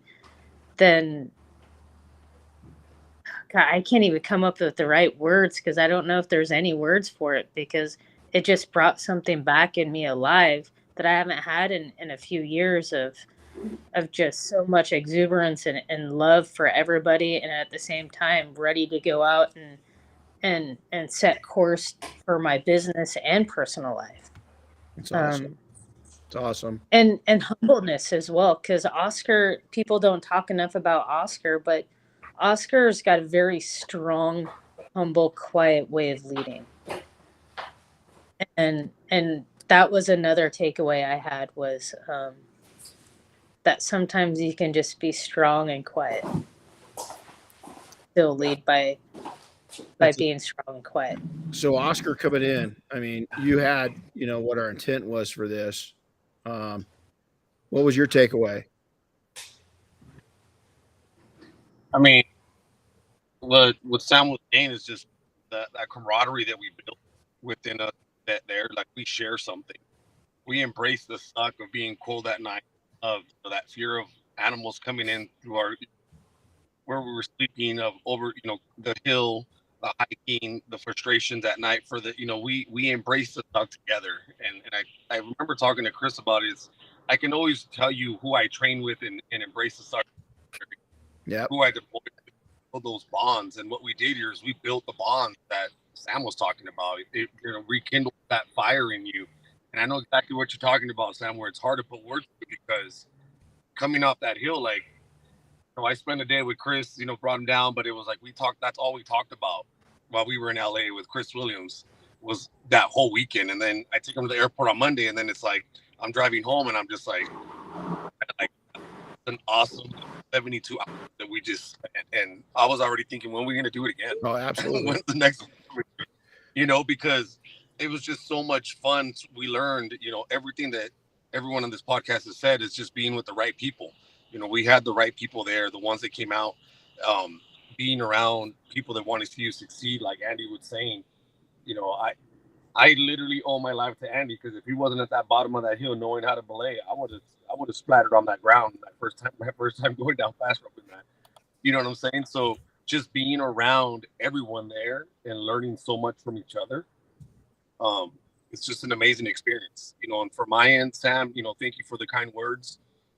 One thing that I like to do is simply just take a step back, and that's something that a leader should be able to do. Take a step back. Again, I could have easily been, no, Sam, and it's just, there's no need for that. And I just know there's a time and a place that where if I see someone's taking it, you can just step back and let them take it. It's okay. It doesn't take anything away. It's just going to make us stronger. Amen. And in this case, Chris, you and Chris Williams changed lives up there. Change lives. Yes. I have everyone's videos and pictures from that rock, and everyone has hit me up about, hey, send me those pictures. And in every picture and video, or in every video, I can hear your guys' voices walking them through, being a little bit stronger with others and a little bit softer with others, leading with compassion. That's the other thing, is the leading with compassion is that sometimes you need to push them just a little bit harder to get it done. And sometimes you'd be like, hey, if you move that left foot, that's all it takes. And that's the compassion in you and Chris that really was not planned for when me and Renny planned for this. We weren't planning on it, but it worked out great. So I just can't wait for the next one. Well, and because I perched myself up there on that rock and took all those pictures and videos that whole time, I put myself in a very unique place to watch both Samantha and Chris do what they did. And, I immediately said when we were back down off the mountain that day, that you guys blew me away. Getting to watch that over and over again with each one of these guys as they went over the edge, it just blew me away.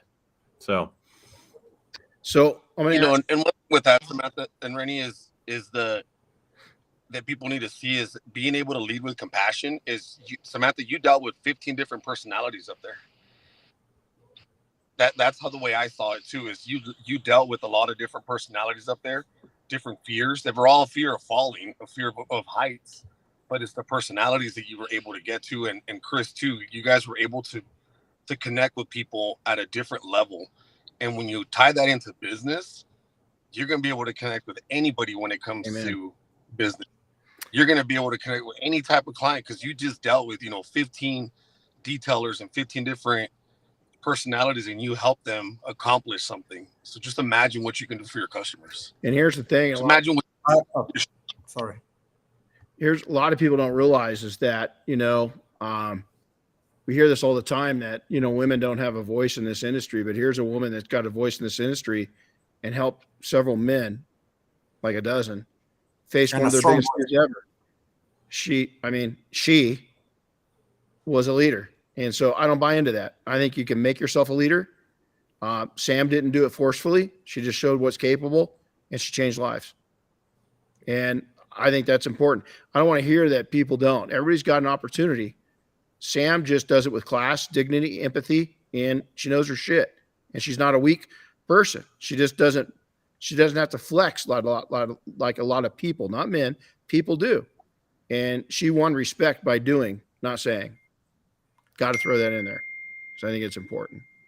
And also, Renny, for me, we start doing the leadership as a friends, but the Saturday for me personally, we're brothers and sisters for life, forever, like all the way through, man. Thank you so much for everything. Well, none of you couldn't have made me more proud. I wasn't sure how this is something Chris will tell you, I've been wanting to do this for a long time.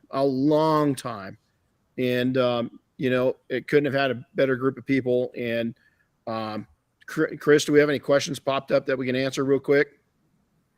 I got a few, and then I got a real quick video to share that, I had to reformat it so I could share it. But here's a good one, I think. Here it comes.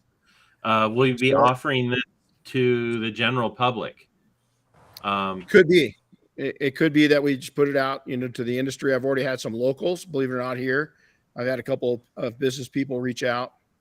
So stand by. I think we're going to do a little winter leadership course up here this winter. It won't be, we're going to definitely be outdoors. It won't be, this first winter leadership won't be camping outdoors because it does take a special amount of equipment. That's pretty expensive.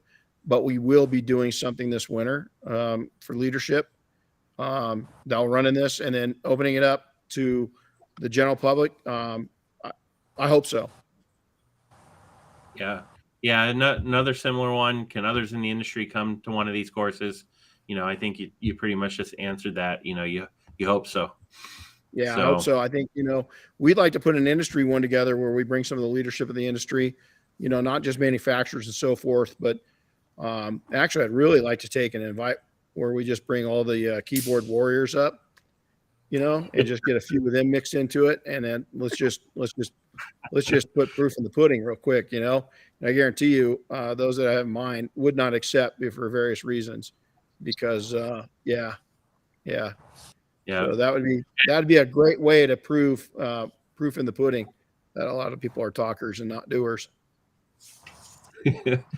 Another question came through. I think everybody's kind of gone over this, but of all the instructors,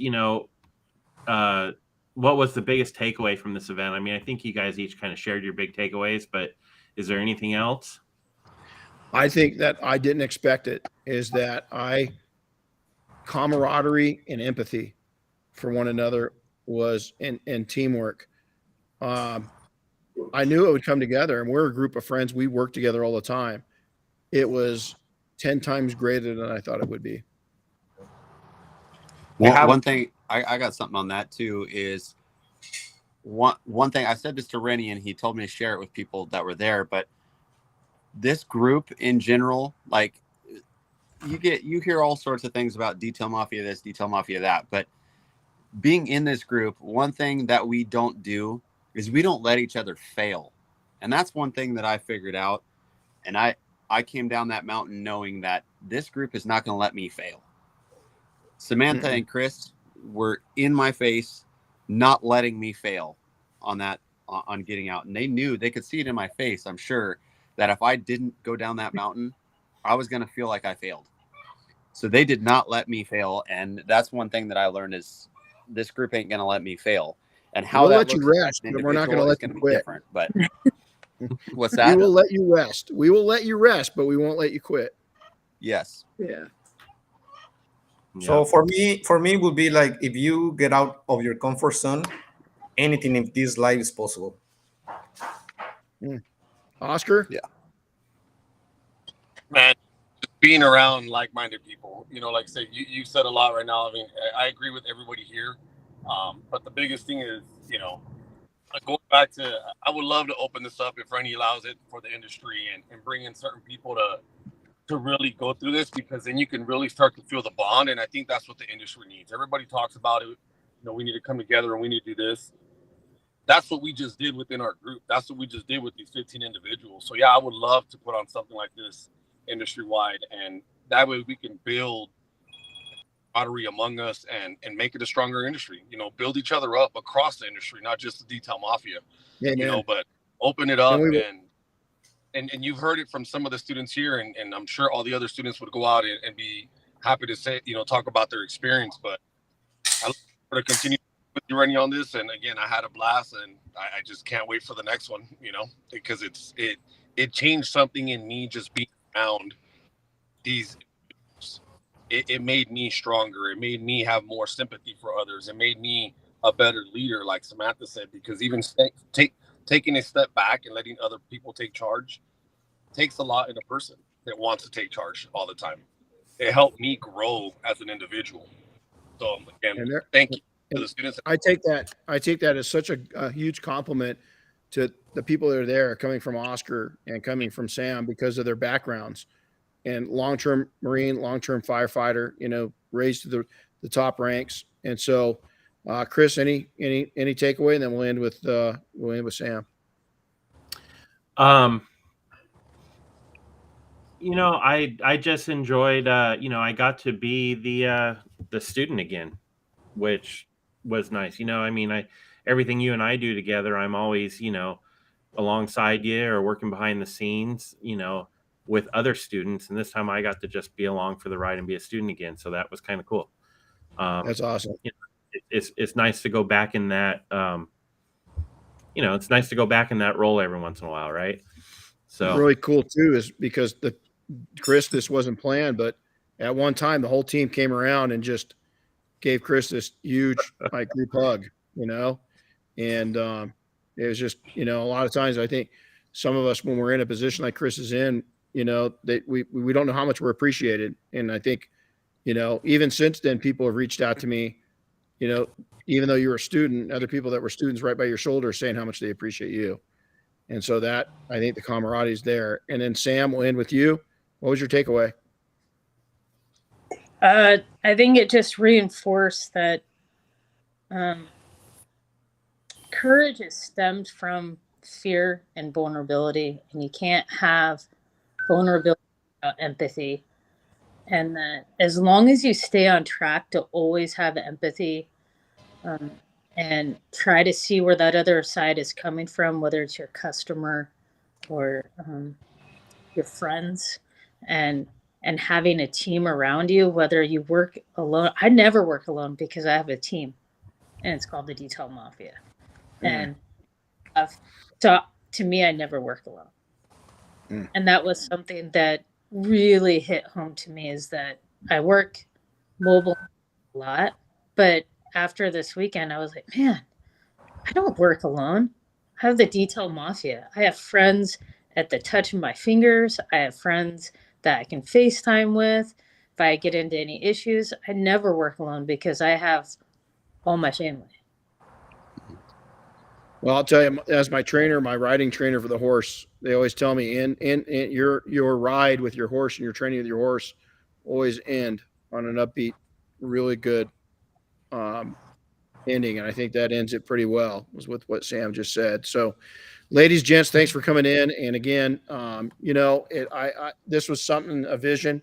We're definitely going to do more of it with our group. We're definitely going to do something. We're going to do something with the industry to bring the industry together. I think that it's not just about us. We're just a bunch of people with like minds, and we've all been vetted out to the same level. We've all come through here. But other than that, we do want to build the industry up, and we're ready to do that through this leadership challenge. And we hope to change lives. We hope to change businesses, and we just want to build lifetime friendships up. So, hey, before we go real quick, I've got this really short, fun little video of Oscar going over the rock the first time. Okay, do it. You got to show it.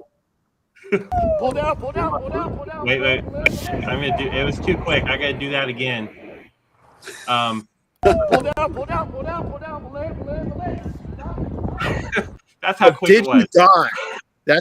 But here's also why instructors go over first, and using a descender a descender that he never used before, a brake system that he never used. Thank God it was him or I that did it. And honestly, thank God it was him that did it. But yeah, we had a lot of laughs. That will be a lifetime memory for all of us. But hey, you guys all take care. It's been this is probably the longest podcast we've done. I hope that we'll learn from it. And I want to thank each and every one of you for attending and for being a big part of my life, and not just the training here, but my life. And I appreciate your friendship, camaraderie. And if you guys got any questions, hey, we got a new website up too, by the way. Our new one just launched, detailingsuccess.com. Yeah, just launched today. So make sure to go over and let us know what you think of it. But other than that, hey, Oscar, thanks for all the hard work of coming in and instructing. Sam, thanks for being an inspiration to all of us. Students, you guys, thanks for coming in and making that such a fun, amazing weekend. We're going to have another one real soon. We'll have two more. We'll do a little winter one. We might do some one-day clinics up here just for people that are local. But we're going to do a lot more of this because we learned so much. So if you have any questions, Renny at Detailing Success or Chris at Detailing Success, reach out to us. And with that, thanks all. Take care. Have a powerful rest of the week, all. We'll talk to you next time. Bye, guys. Bye. Thanks so much.